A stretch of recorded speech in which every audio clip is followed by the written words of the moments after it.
नमस्कार प्रिय साथियों, मेरा क्लासेस में आपका स्वागत है।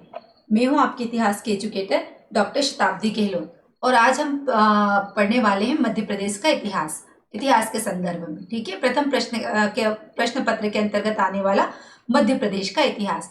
हम इसमें ये जो हमारा मध्य प्रदेश का इतिहास है ये दो जगह काम आएगा, स्पेशली इतिहास के स्टूडेंट के लिए। क्यों आएगा दो जगह काम? क्योंकि ये इतिहास की जो 10वें नंबर की यूनिट है ये भी इसी में काउंट आएगी ना। उसमें हमारा मध्य प्रदेश का इतिहास, मध्यकालीन, आधुनिक, बुरा और जो स्वतंत्रता संग्राम में जिन जननायकों ने काम किया वो सारी चीजें उसमें है। तो यानी हमारा दो फर्स्ट पेपर का एक पहली यूनिट और सेकंड पेपर की 10th यूनिट है ना, 10वीं यूनिट, दोनों समान रहेगी। तो हमें इसे पढ़ना है, दोनों के लिए हमारे लिए, स्पेशली इतिहास के स्टूडेंट के लिए यह काम में आने वाली। ठीक है, तो मध्य प्रदेश के इतिहास के बारे में हमने पिछली कक्षा में देखा था। इसमें हमने पढ़ा था मध्य पाषाण काल के बारे में। ठीक है, सॉरी, पाषाण काल के बारे में। पाषाण काल के अंतर्गत हमने देखा सबसे पहले कि इतिहास को 3 भागों में बांटा। सबको पता है, आप लोगों को पिछली क्लास में हम देखा भी है। फटाफट से थोड़ा रिवीजन करते हैं। जिसमें प्राग ऐतिहासिक काल, जिसकी लिपि नहीं है उसे प्राग इतिहास कहते हैं। आधे ऐतिहासिक काल जिसकी लिपि तो मौजूद है लेकिन उसे पढ़ने में सफलता हमें नहीं मिली। उसके बाद में आता है हमारा ऐतिहासिक काल, जिसकी लिपि भी मौजूद है और उसे पढ़ा भी गया, यानी वैदिक सभ्यता। ठीक है, ये जो वैदिक सभ्यता है ये इसी के अंतर्गत आती है। ये हो गया हमारा इतिहास को जो 3 भागों में। इसमें जो प्राग इतिहास है इसको हमने देखा था, इसे भी 3 भागों में डिवाइड किया था हमने, है ना। इतिहास को कौन कौन सा वो था, तो उसमें था सबसे पहले था पुरा पाषाण काल, फिर था मध्य पाषाण काल और फिर था नवपाषाण काल। ठीक है, इस पुरा पाषाण काल को भी 3 भागों में बांटा गया है। देखा था हमने, निम्न पुरा पाषाण काल, उच्च पुरा पाषाण काल, निम्न, मध्य और उच्च पुरा पाषाण काल, इसे भी 3 भागों में बांटा गया है। जिसमें से हमने जो पिछली कक्षा में हमारा ये जो प्राग इतिहास है ये पूरा हो गया था। ठीक है, उसके बाद में आद्य इतिहास पर हमें जाना है। जो भी इसके बीच की ताम्र पाषाणिक संस्कृतियां हैं इस पर भी हम चर्चा करेंगे। तो पुरा पाषाण के अंतर्गत क्या क्या आया था इस पर देखते हैं। सबसे पहले पुरा पाषाण में हमने देखा था इसका काल क्या है। इसके काल के संदर्भ में भी क्या है कि मतलब कंफर्म नहीं है। कुछ लोग कहते हैं कि 2.5 लाख से 10,000 ईसा पूर्व, 10,000 कंफर्म है, सब जगह मिलता है, लेकिन ये प्रारंभ की तिथि है। कुछ कहते हैं कि 10 लाख है, कुछ कहते हैं कि 2.5 लाख है, कुछ कहते हैं कि 10 लाख है ना। तो सर्वमान्य तिथि 10,000 ईसा पूर्व हम मान रहे हैं, लेकिन कहाँ से यह अभी कंफर्म नहीं है। पूरा पाषाण काल के अंतर्गत जहां जहां पर खुदाई के काम हुए उसमें जो सबसे पहला आता है हमारा नर्मदा घाटी सर्वेक्षण। किसने किसने करा? HD साकलिया, मैक्राउन और RB जोशी के द्वारा किया गया। होशंगाबाद में, नरसिंहपुर में पुरातन जीवाश्म प्राप्त हुआ। बहुत ही महत्वपूर्ण, हथनोरा से नर्मदेनिश मानव की खोपड़ी कहाँ से मिली? जिला सीहोर, 1982 में यह मिली। किसने करी थी? अरुण सोनकिया जी ने। यहाँ के से मानव की खोपड़ी के साथ में हाथी का जीवाश्म भी मिला है। और ये मानव की खोपड़ी, इस पर हमने बात भी करी थी। अगर हमें मिल जाता तो हम पत्थर समझ कर क्या करते, इसे फेंक देते या कुछ काम में ले लेते। ठीक है, डी टेरा व पीटरसन को क्या मिली? कुल्हाड़ी और बुगदा मिला है। पी खत्री ने कुल्हाड़ी और औजार संग्रहित किए। महादेव पिपरिया से में सुपेकर को 860 औजार मिले। चंबल घाटी में वाकणकर को मंदसौर से औजार प्राप्त हुए। ये पूरा पाषाण काल से संबंधित जानकारी के बारे में बात कर रहे हैं। फिर आता है हमारा बेतवा घाटी। बेतवा घाटी वो भीम बेटिका से भी औजार मिले। निसार अहमद ने सोन घाटी से उपकरण प्राप्त किए। बीबी लाल ने ग्वालियर व जी शर्मा ने रीवा सतना से उत्खनन प्राप्त किए। उत्खनन प्राप्त किए, ये देखिएगा। बीबी, अभी हम ये सिर्फ मध्य प्रदेश के इतिहास का देख रहे हैं ना। ये चीज हमेशा आप ध्यान रखिएगा कि हम भारत के इतिहास के बारे में बात करेंगे तो वो विशाल हो जाता है, लेकिन जब मध्य प्रदेश के इतिहास के बारे में बात करेंगे तो क्राइटेरिया सीमित हो जाता है। ठीक है, तो मध्य प्रदेश में कहाँ कहाँ पर क्या क्या मिला ये बात करें तो बीबी लाल द्वारा ग्वालियर क्षेत्र में पूर्व पाषाण कालीन औजारों की खोज की गई। निसार अहमद द्वारा सोन घाटी के उत्खनन में पूर्व पाषाण कालीन कितने अवशेष मिले? तो 35 स्थानों से प्राप्त हुए अवशेष, है ना। जबकि GR शर्मा ने क्या करा कि सतना व रीवा क्षेत्र में उत्खनन के दौरान कितने 100 से अधिक पाषाण कालीन स्थलों की खोज की। उसके बाद में हम देखते हैं नरसिंहपुर वो भीम बेटिका की गुफाएं। देखिए, भीम बेटिका की अगर बात करें हम तो भीम बेटिका विशेष रूप से जाना जाता है मध्य पाषाण काल के लिए, लेकिन उत्खनन में पूर्व पाषाण काल के भी अवशेष यहाँ से मिले हैं, नरसिंहपुर से भी मिले हैं। जिनमें नरसिंहपुर से प्राप्त आद्य सोहन किस्म के गंडा से खंडक उपकरण, चौतरा किस्म के हस्तकुठार और विदारियां ये दी गई है। देखिए, ठीक है, थोड़े बड़े आकार के होते हैं, समझाने के लिए यहाँ पर रखा हुआ है। भीम बेटिका की गुफाओं से सुस्पष्ट निवास स्थलों की एक श्रेणी प्राप्त हुई है। साथ ही भीम बेटिका से एश्यूलियन उपकरण की प्राप्ति से वृहत आबादी के संकेत मिलते हैं। यहाँ बहुत ज्यादा मात्रा में यहाँ पर हमें उपकरण मिले हैं या विदारणियां मिली हैं। विदारणियों में के निर्माण में अत्यंत कुशल व अनुभवी थी। उसके बाद में हमने देखा था यहाँ पर भीम बेटिका गुफाओं तथा सोन घाटी के क्षेत्र में क्या हुआ था, मध्य पूर्व पाषाण काल के उपकरण यहाँ पर प्राप्त होते हैं। ये राज्य है 30,000 ईसा पूर्व के 30,000 तक के मानव जीवन पूर्णतः प्राकृतिक था। ये पता चलता है हमारे मध्य प्रदेश राज्य के बारे में। फिर हमने देखा था मध्य पाषाण काल, जो क्या होता है लगभग 10,000 ईसा पूर्व से 7,000 ईसा पूर्व तक का समय है ना, 6,500 भी बोलते हैं कुछ। मध्य में भारत में मध्य पाषाण काल के बारे में जानकारी का सर्वप्रथम 1861 में किसने करा था, C.L. कार्लाइल ने विंध्यन क्षेत्र में लघु पाषाण उपकरण की खोज की थी। उसके बाद में बहुत ही महत्वपूर्ण 1964 में R.B. जोशी ने होशंगाबाद जिले में आदमगढ़ शिलाश्रय की खोज करी थी। यहाँ से 25,000 लघु पाषाण उपकरण मिले। इतनी बड़ी मात्रा में लघु पाषाण उपकरण मिले, इसीलिए इसे क्या कहा गया, माइक्रोलिथिक फैक्ट्री यानी मध्य पाषाण काल की फैक्ट्री है ना। हम बोलते हैं, जैसे मैंने उदाहरण के द्वारा भी समझाया था, ये भीम बेटिका में उपयोग किए गए कलर हैं और ये चित्र हैं। भीम बेटिका की शैलाश्रयों तथा गुफाओं में से मध्य पाषाण कालीन के उपकरण प्राप्त होते हैं। विश्व का सबसे बड़ा गुफा समूह है ये जो भीम बेटिका की शैलाश्रय है ये। उसके बाद में हमने देखा था कि रायसेन जिले के अबेदुल्लागंज के समीप में क्या है, भीम बेटिका की गुफाएं हैं। भीम बेटिका को 2003 में यूनेस्को में शामिल किया गया। 1957-58 में श्रीधर वाकणकर के द्वारा इसकी खोज की गई और हमने यहाँ पर देखा था कि 16 रंगों का प्रयोग किया गया है, जिसमें सफेद और लाल रंग बहुत महत्वपूर्ण है। ठीक है, सफेद और लाल रंगों का ज्यादा प्रयोग किया गया है, 16 रंगों का, और 29 प्रजातियों का चित्रण इस गुफाओं में हमें मिला है। मध्य पाषाण काल के युग में औजारों की कला पूर्ण पाषाण युग के उत्तर चरण के औजारों बनाने की कला पर आधारित थी, परंतु इस युग में लघु परख था। यानी अब पहले क्या था, हमने देखा था पूरा पाषाण काल में बड़े औजार मिलते थे है ना, अब क्या होगा, लघु परख होगा। मध्य प्रदेश के चंबल, बेतवा, नर्मदा, इनकी सहायक नदियों की घाटियों में इनकी अनेक स्थलों प्रकाश में आए। इसके अतिरिक्त क्या है, जबलपुर, सागर, मंदसौर, सीधी, पूर्व पश्चिम, निमाड़ और सहडोल, दमोह, सिवनी, रीवा, मंडला, छतरपुर, शाजापुर, इंदौर, ग्वालियर, जबलपुर, विदिशा, होशंगाबाद, छतरपुर, मंडला, नरसिंहपुर, सिवनी, पन्ना, धार, सीहोर, रायसेन और रायगढ़ से भी मध्य पाषाण कालीन उपकरण प्राप्त होते हैं। नवपाषाणकालीन संस्कृति कब से, तो ये 5,000 ईसा पूर्व से मानी जाती है। कब से मानी जाती है, 5,000 ईसा पूर्व से।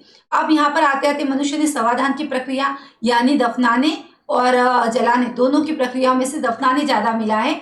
अग्नि का प्रयोग अग्नि की खोज, जो आग की खोज है मध्य पाषाण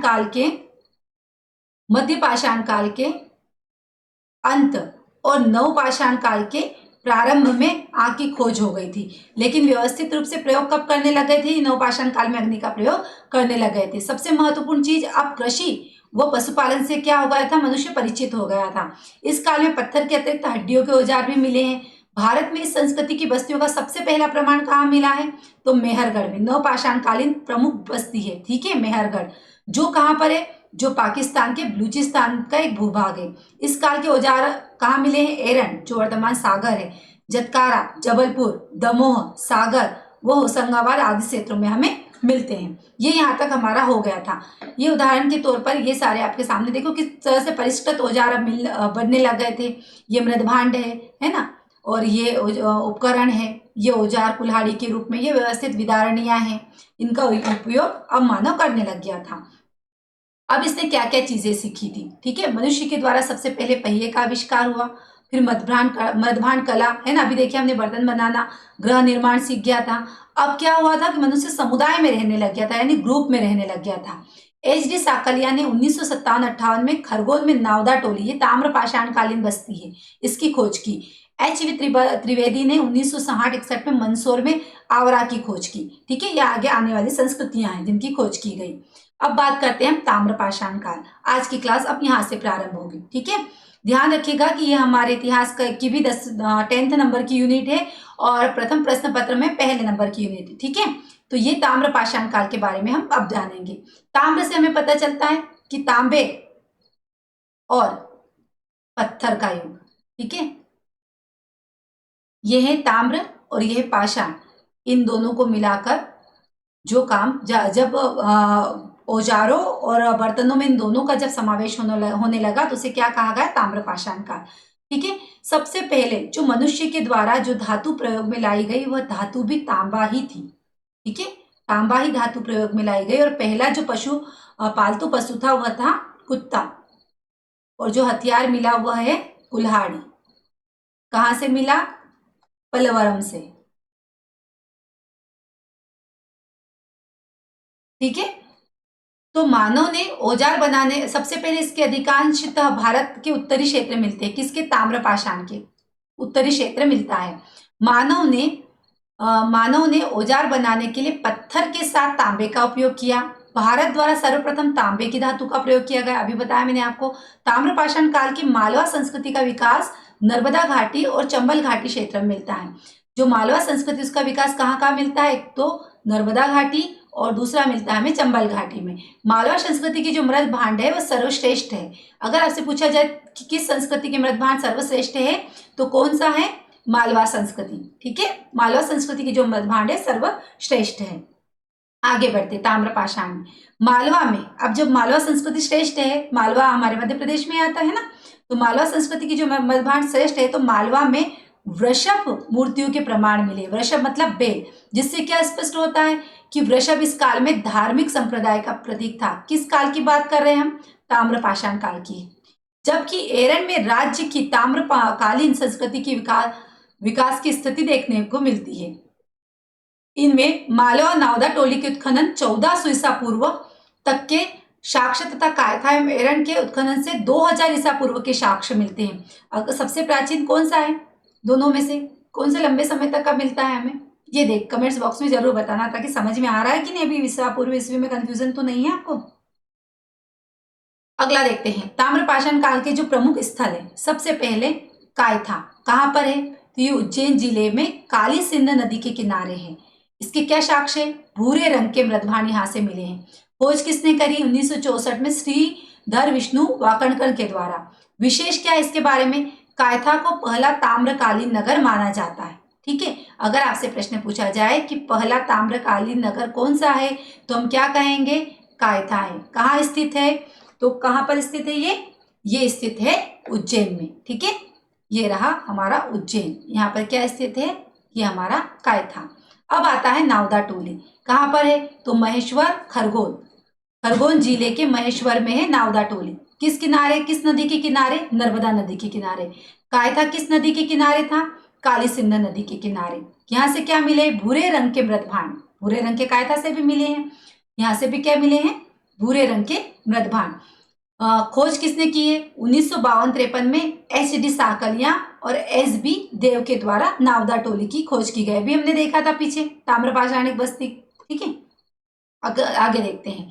अब आता है हमारा डांगवाड़ा, है ना? कहाँ पर है? ये भी उज्जैन में है। इससे पहले उज्जैन में हमने ताम्रपाषाणिक कौन सा देखा था? तो वह था कायथा। यही था ना, कायथा। वहां से क्या मिला था? भूरे रंग के मृदभांड। अब डांगवाला से क्या मिल रहा है? लाल कलर के मृदभांड और तांबे के औजार मिले। आवरा खोज कब हुई थी इसकी? 1960 और 61 में।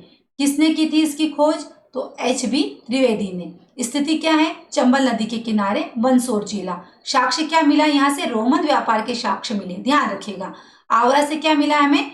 रोमन व्यापार के साक्ष्य मिले हैं। ठीक है,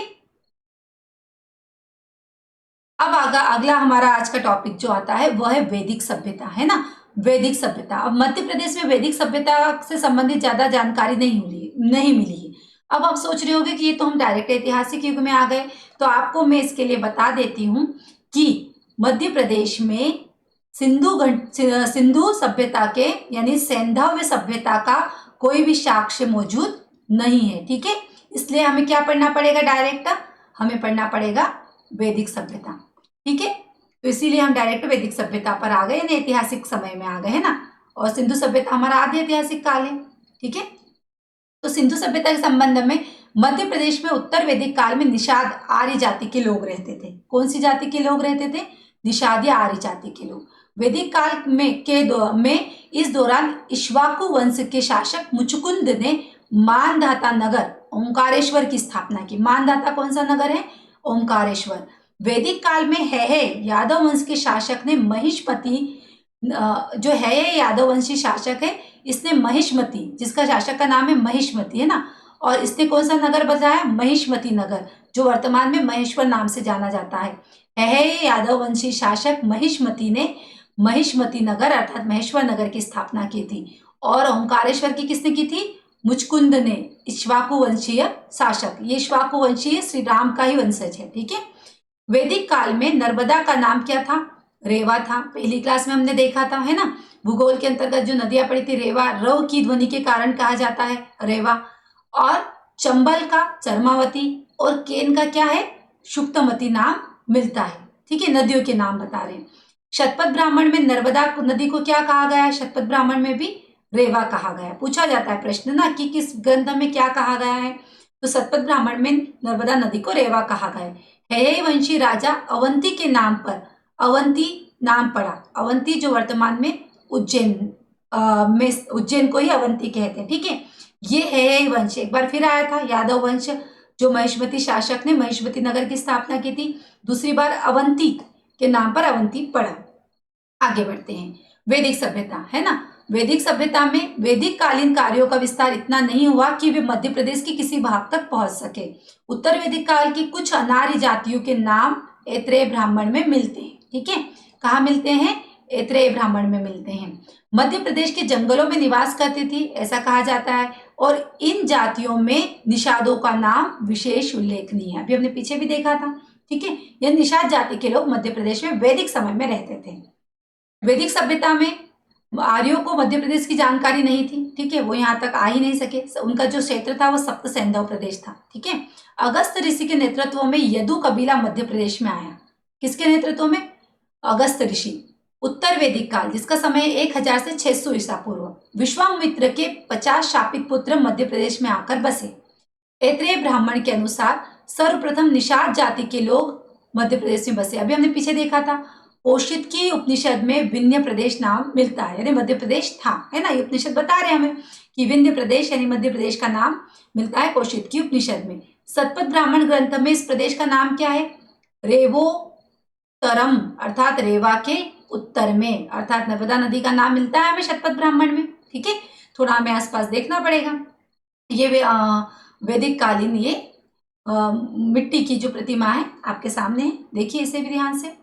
महाकाव्य काल, महाकाव्य काल में सबसे पहले आता है हमारा रामायण। ठीक है, ज्यादा डिटेल में यहाँ पर हमें पढ़ने की जरूरत नहीं पड़ेगी मध्य प्रदेश के इतिहास में, है ना, क्योंकि हमें यहाँ पर सिर्फ मध्य प्रदेश से संबंधित ही चीजें पढ़नी पड़ेगी। लेकिन हमने इतिहास की क्लास में बहुत अच्छे से पढ़ा है, इसके इतनी यहाँ पर जरूरत हमें यहाँ पर नहीं महसूस होती। ठीक है, फिर भी हम मध्य प्रदेश से संबंधित सारे क्षेत्र कवर करेंगे। रामायण का पहले थोड़ी जानकारी लेते हैं। रामायण में कुल कितने कांड है? तो 7 कांड है। ठीक है, रामायण में सबसे पहला जो कांड है वह बाल कांड है ना, बाल कांड है। और जो सबसे अंतिम का है वह उत्तर कांड है। अब आपको सिर्फ यही याद रखना है कि दोनों कांड बाद में जोड़े गए। ठीक है, बाल कांड और उत्तर कांड। इसके बीच में जो कांड आते हैं वो आपको कमेंट बॉक्स में बताना है मुझे, ताकि आपको पता है कि या नहीं। वैसे फिर मैं बता दूंगी। ठीक है, याद दिलाइएगा मुझे। रामायण काल मध्य प्रदेश के दंडकारण्य वन, महावन या महाकांतर के घने जंगल क्षेत्र थे। यदुवंशी राजा मधु इस क्षेत्र के शासक थे। किस क्षेत्र के? दंडकारण्य वन के जो शासक थे वह यदुवंशी राजा मधु थे। ठीक है, जो अयोध्या के राजा दशरथ के समकालीन थे। किसके समकालीन थे? राजा दशरथ के। सतपुड़ा के अतिरिक्त गुर्जर देश के कई क्षेत्र भी उनके अधीन थे। रामायण में उपलब्ध कथा से क्या ज्ञात होता है कि श्री राम ने अपने वनवास के समय अपना अधिकांश समय दंडकारण्य क्षेत्र में बिताया था। श्री राम सतना के निकट अत्रि ऋषि के आश्रम आए, जहां माता सीता ने माता अनुसुईया से भेंट की थी और उन्हें बहुत दिव्य रत्न प्राप्त हुए थे, दिव्य आभूषण प्राप्त हुए थे। भरत मिलाप सतना के निकट चित्रकूट में ही हुआ था। चित्रकूट आधा हमारा आधा छत्तीसगढ़ का है, पता है ना। भरत कूप चित्रकूट में आज भी स्थित है। ठीक है, उसके बाद हम आते हैं रामायण में। भविष्य में राम का पुत्र कुश दक्षिण कौशल छत्तीसगढ़ का राजा हुआ। राम के छोटे भाई शत्रुघ्न के पुत्र शुभघाती विदिशा पर शासन किया और कुशावती इनकी राजधानी थी। पुराणों के आधार पर ज्ञात होता है कि विंध्यांचल और सतपुड़ा में वनों में क्या रहती थी, निषाद जाति रहती थी। ठीक है। रामायण में जो सीताहरण के साक्ष्य मिलते हैं वो कहाँ से मिलते हैं हमें, दंडकारण्य जंगल से मिलते हैं। तमसा नदी के किनारे पर वाल्मीकि आश्रम स्थित थे जहां लव कुश का जन्म हुआ था। शबरी कोल जनजाति की महिला थी जिन्होंने विंध्य क्षेत्र में भगवान राम को बेर खिलाए थे। चित्रकूट में राम और भरत मिलाप व स्थल पर भरत मिलाप मंदिर स्थित है। चित्रकूट में हनुमान धारा, सीताकुंड और रामघाट भी स्थित है। मध्य प्रदेश में राम वन गमन पथ अमरकंटक से चित्रकूट तक बनाया जा रहा है। कहां से कहां तक, तो अमरकंटक से चित्रकूट तक क्या बन रहा है, राम वन गमन पथ। अब बात करते हैं रामायण में मध्य प्रदेश के वे स्थान जहां पर आज भी रावण की पूजा होती है। मात्र 3 जगह ऐसी है जिसमें भातखेड़ी, राजगढ़, रावण रुदी गांव मंदसौर और रावण गांव विदिशा, यानी विदिशा, मंदसौर और राजगढ़ में आज भी रावण की पूजा होती है। तीनों गांवों का नाम हमें याद रखना पड़ेगा। गांवों का नाम है इसमें भातखेड़ी, रावण रुदी और रावण गांव। ठीक है। और ये है दशानन रावण, एक अहम न दूतियो न अस्ति न भूतो न भविष्यति, अर्थात मैं ही हूं, बाकी न भूत है न भविष्य है, जो है वह सिर्फ यही है। ठीक है। आगे बढ़ते हैं हमारा महाकाव्य में महाभारत। महाभारत के बारे में अगर बात करें, थोड़ी सी हम बात करते हैं। इसमें कुल 18 पर्व है। ठीक है। इसमें सबसे बड़ा पर्व है शांति पर्व और महाभारत का सबसे पहले उल्लेख हुआ है आश्वलायन ग्रह सूत्र में। ठीक है, ध्यान रखिएगा, आश्वलायन ग्रह सूत्र में महाभारत का सबसे पहले उल्लेख हुआ है। महाभारत में जो भगवत गीता है वह महाभारत के छठे पर्व यानी भीष्म पर्व में भगवत गीता शामिल की गई है। ठीक है। महाभारत काल रामायण कालीन त्रेता युग के बाद महाभारत कालीन द्वापर युग प्रारंभ होता है। पहले त्रेता युग हुआ, उसके बाद द्वापर युग प्रारंभ हुआ, जिसकी महत्वपूर्ण घटनाएं महाभारत का युद्ध था। महाभारत का युद्ध महाभारत में सबसे महत्वपूर्ण है। महाभारत के युद्ध में ये पूछा गया प्रश्न, ध्यान रखिएगा, है ना, वत्स, काशी, चेदी, दशार्ण और मत्स्य अर्थात बुंदेलखंड बघेलखंड की सीमा जनपदों के राजा पांडवों की ओर से है। ठीक है। अगला है हमारा महिष्मती का नील, अवंती के बिंद और अनुबंध भोज, अंधक, वैष्णियों के कृतवर्मा, विदर्भ और दिशाद, ये किसकी तरफ से लड़े थे, कौरवों की तरफ से। हमें पता है कौरवों की हार हुई। इन राजाओं में मध्य प्रदेश के अंतर्गत नील का महिष्मती, बिंद का अवंती और अनुविंद विदिशा के नरेश थे। अब ये हमें याद रखना है ना, नील का महिष्मती, बिंद का अवंती और अनुविंद विदिशा के नरेश थे। कुंतलपुर, कोड़िया, महिष्मती, उज्जैनी, शिवपुरी, सुहागपुर इस काल के प्रमुख नगर थे। अब जो महाजनपद काल में जिन नामों से जाना जाता है उसके बारे में, प्राचीन नामों के बारे में अक्सर पूछा जाता है ना, इसमें से कौन सा है। जैसे अवंती को किस नाम से जाना जाता है, उज्जैन, वत्स ग्वालियर, चेदी खजुराहो, अनूप निमाड़, निमाड़ में खरगोन और खंडवा दोनों आ जाएंगे। ठीक है। दर्शन विदिशा, तुंडीकर दमोह, नलपुर नरवर शिवपुरी, विराटपुर सोहागपुर, ये इनके नाम है। अब महाजनपद देखते हैं। ठीक है। ये हमारा महाकाव्य कंप्लीट होता है। महाजनपद में 2 महाजनपद बहुत महत्वपूर्ण, एक अवंती और एक चेदी, दोनों के बारे में बात करते हैं।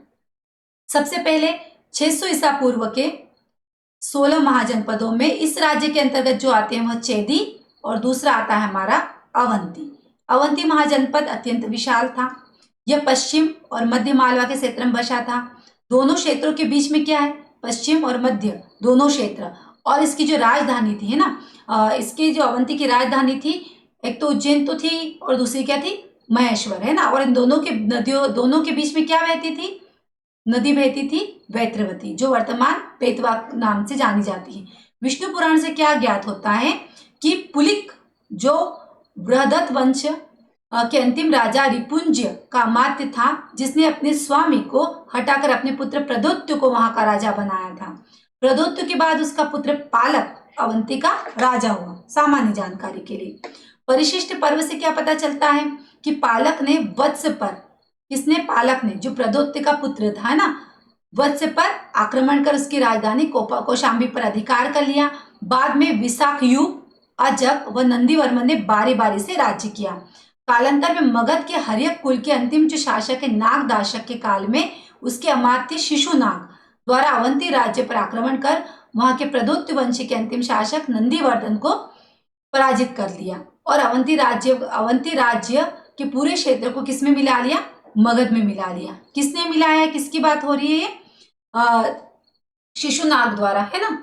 शिशुनाग द्वारा नागवंश की स्थापना हुई। फिर इस प्रकार मगध में शिशुनाग वंश की का अभ्युदय हुआ अवंती को अपने साम्राज्य मिलाने के बाद।